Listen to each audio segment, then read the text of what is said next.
Welcome everyone, and this is a tier list for 1 versus 1. Now, let me tell you something. This tier list will be based on my own tournament and games and how I felt like the civilizations interaction between each other, etc. So, the first civilization I'm gonna put into S tier is gonna be Rus. Rus is insanely strong in this pro scouting meta. I hope it will change. But currently, in February, we have early into the February.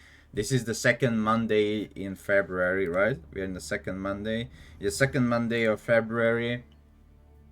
Currently, Rus is the most insane, craziest civilization that you can play in on 1 versus 1 ranked ladder, since they are the best at pro scouting. Now, it's just not just that. You can have either the High Tech House or the ABF Trinity. ABF Trinity is really good. You can just research the Warrior Monk upgrades and you're gonna have insanely strong Warrior Monks. You can give 3 extra damage to your crossbow, 3 extra damage to your Horse Archer or normal Archer. If you give 3 extra damage to your normal Archers, they can act as like OTD Archers, just saying. So if you know, on damage, not on DPS, of course. Or I can give you a better example. Your archers gonna act literally the same as Kurutai Mongol archers with the warrior monk buff, but many people forget to use them. But Rus is insanely broken right now because the pro scouting meta. Now there's gonna be one more civilization that I would say like insanely broken is gonna be French. French not as good as Rus, but it's insanely strong in this pro scouting meta. I played Jeanne d'Arc. I don't think I played French on the qualification because I'm considering the qualification stage as well when I'm talking about this, and I played Jeanne d'Arc like most of the time. Jeanne d'Arc on the qualification stage, and French as well is like the same as Jeanne d'Arc. Both of them are insanely strong in this pro scouting meta. You can go castle so fast, it's insane. With Jeanne d'Arc, you can have many cheap knights out. With French, you can have many villagers out. Like it's like you have Song Dynasty starting from Dark Age, which is really nice. So yeah, in this pro scouting meta right now, French and Jeanne d'Arc is insanely good. Like even though they don't have any extra gathering speed, it's insanely good to have both Jeanne d'Arc and French into S tier. Now we need one civilization at the bottom, which is gonna be English, and not just English, but Abbasid, but not just Abbasid, but Byzantine, but not just Byzantine. Okay, that's enough. The reason why English and Abbasid and Byzantine is horrible right now is thanks to the professional scouts, right? So if they're gonna change up the pro scout, this will completely change as well. But right now, because the meta is full pro scouting, we don't even see these civilizations that much, like the Byzantine or Abbasid or English, because most of these civs at the top, they can just shit on them, like literally shit on them. And I'm thinking, like, do I want to put any other civilization into S tier? But I think I will. But right now, English, Abbasid, and Byzantine just struggle because of this professional scout. So I'm hoping that they will change it, because it's really hard to like compete with the professional scout, even with the king or the council. It doesn't matter, or even with the military wing or with anything with Byzantine. It's just hard. I played against Nudan. I think you guys know in the qualification stage, and he played Byzantine, and I played Rus, and I won with Rus against his Byzantine. And what did I do? I had the warrior monks buffing my ranged units, right? Because people forget about the stupid warrior monks. They are insanely broken. For fuck's sake. Wake up. This is a wake up call. Okay, next one. Mongols. I think Mongols as well. They are insanely good, and they are not one trick pony anymore with the trade. The Mangudai thing really opened my eyes. Like, holy shit, this Mangudai is insanely good. It's insanely nice. So they can do really good pro scouting as well. The Mangudai harassment and going to castle. Delhi and HRE and OTD. Oh, I mean, you're thinking OTD putting into S tier, and I will tell you why just a minute. Okay.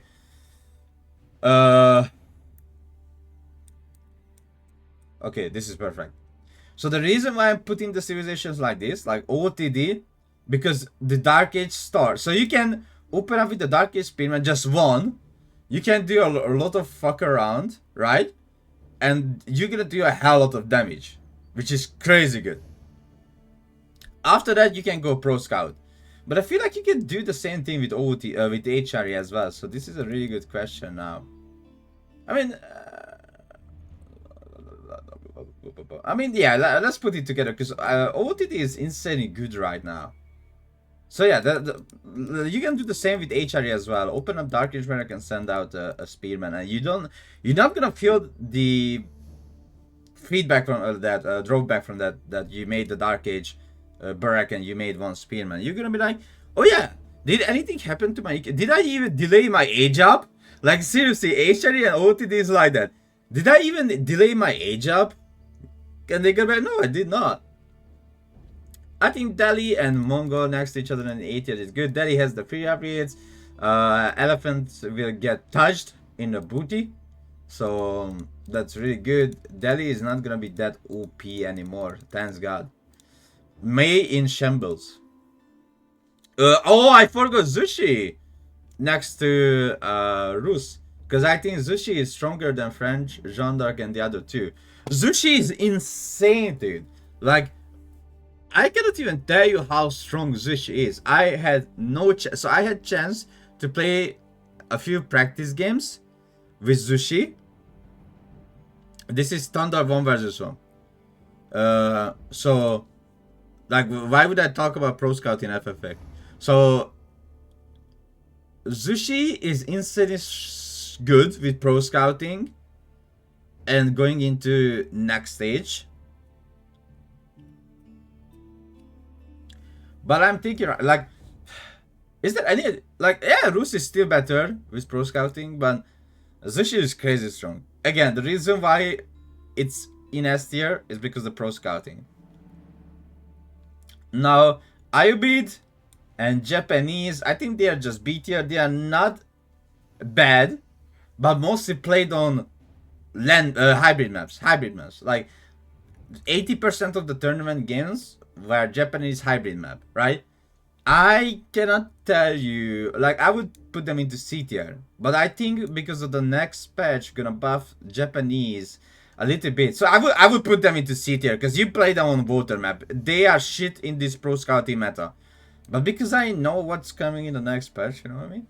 I need to put them into B tier because of that. Ayubid, they are the same. They are horrible in this Pro Scouting meta, even though you saw Pro Scouting with Vortex, I think Vortex did Pro Scouting, but that because he played against English. Now English is a Pepe got dog shit save, so it's like Japanese are really bad in this Pro Scouting, but on hybrid maps they are insanely strong, thanks to the cheap fishing ship and the shinobis. Ottoman. Now Ottoman is the same, horrible in this Pro Scouting meta, horrible with the timings, insanely slow. Military schools are dog shit. Everything is bad around Ottoman compared to all the other civilizations, but it's still better than these civilizations, honestly. Ottoman can easily beat English. Like, dude, you can just literally sleep, close your eyes, and you're gonna beat English. Because even though it's horrible at Pro Scouting, if you're Pro Scout, you're gonna spit. I already made an Ottoman build that's so fast with Pro Scouting that it's faster than Ayubit. Just saying that I have already an Ottoman build for that. Faster Pro Scouting, but if you try to Pro Scout against Ayubit or Japanese or any other civilization, you are a KW. So, yeah, dead. Malian. Malian is better than Delhi. And it will be even better than Delhi later on. You don't have problem with Mongols.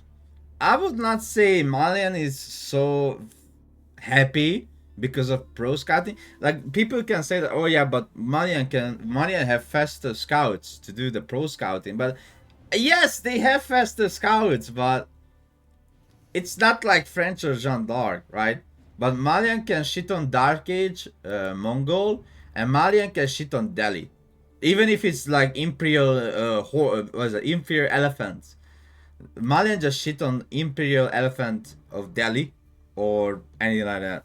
So Malian is crazy good, crazy strong, and I really advise to be happy when you see a Delhi player against you. Malian is insanely good. I really love it. I really love it. People cannot tell me otherwise. If you know how to play Malian, you will fuck it up. You will fuck up the Delhi. You will fuck up Delhi. And you have better pro scouting than Delhi anyway. So don't forget that. Your pro scouting is better than Delhi. Chinese. Ooh, that's a really good question. Where would I put Chinese? I think I'm gonna put Chinese into S tier as well. Because really fast pro scouting, you have... You know what? Let's put it next to Zushi. So really fast pro scouting, because as soon as you age up, you can immediately pro scout. You put the deer under the mill. You can supervise the mill, so you will get even more food out of the deers, right? 20% extra food. So I think deer has 350 food, so 20% extra on the 350 food.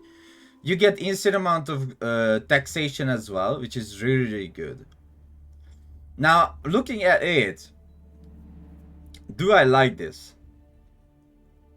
Yeah, I do. Do I think it will change if Pro Scout get a significant nerf? I don't think so. I think you have to do something crazy with Pro Scout. So I give you an example. If Pro Scout is 100 resource more, I think people will still Pro Scout. Then it will be even better for French and Jeanne d'Arc to Pro Scout because French and Jeanne d'Arc has cheaper Pro Scout, right? You know what is the problem? It's not the Pro Scouting. It's the fact that the deer spawns are insanely close to the TC. 90% of the games of the tournament, when people Pro Scouted, the deers were insanely close. But as I said, even if you increase 100 resource more, people will still Pro Scout because the 350 food is worth it. You have no problem of gathering wood because wood is 150 wood per tree. You have no problem gathering gold because it's 4,000 gold per vein. But you don't want to spend wood on farms when you can get 350 food under your TC with literally no problem of protecting your scouts. So as I said, even if they increase the Pro Scout by 100 resource, people will still Pro Scouting in 1 vs 1. People will still Pro Scout in 1 vs 1. This will not stop it if the devs nerf it like that. That's what I say. If they do nerf Pro Scout like 100 extra resource, doesn't matter. Nobody gonna give a fuck. People will still Pro Scout. A Pro Scout will still be the meta. Just saying. So I hope devs will cook up something crazy good to nerf it, but not to be useless. Okay, nerf it, but not to be useless. But just a little bit nerf it. Listen, what we want to achieve is that the D tier civilizations climb up at least to B tier. Okay, like English will not be S tier immediately, or Abbasid will not be S tier immediately, or Byzantine not will be S tier immediately when they nerf Pro Scouting. Don't nerf it under the ground, but make sure these 3 civilizations will jump up. Because the current balance is crazy good, okay? The current balance we have is insanely good. If they nerf a little bit of Pro Scout, then this 4 civilization will jump up. So what will happen? Watch this. So if they nerf Pro Scout, this will be the civilizations. There will be no C, no D, BAS, sub, boss. That's it. Which is perfect balance. I would say that this is insanely good. But you don't want to over nerf it, because then you're gonna fuck it up the balance, like completely fuck it up. And you don't want to do that. So yeah, in my view, this is the tier list in my view. So that's how I see it. Okay, this is my personal opinion of the 1v1 games I played on the tournament as well. So what I'm based on, I'm not based on the final games of BC versus Lord or anything like that. I'm based on what I tested, what I experienced, the information I was giving out, and etc. I'm testing this game a fucking lot of hours per day, okay, off stream, because I know most of the people will not care about me testing on stream, because that's nobody would care. Like, oh my god, he's literally sitting there calculating how much food the Arkan Chapel will give for OOTD. Nobody gives a fuck. I do. I want to know every resource per minute, every villagers and everything, and I give away the information for one and only the beast. Okay, I'm telling you. There is only one player I'm sharing all information, and that's Beastie. That only him. So thank you so much for watching. This was my 1v1 tier list, and I hope it will get changed soon, but we will see.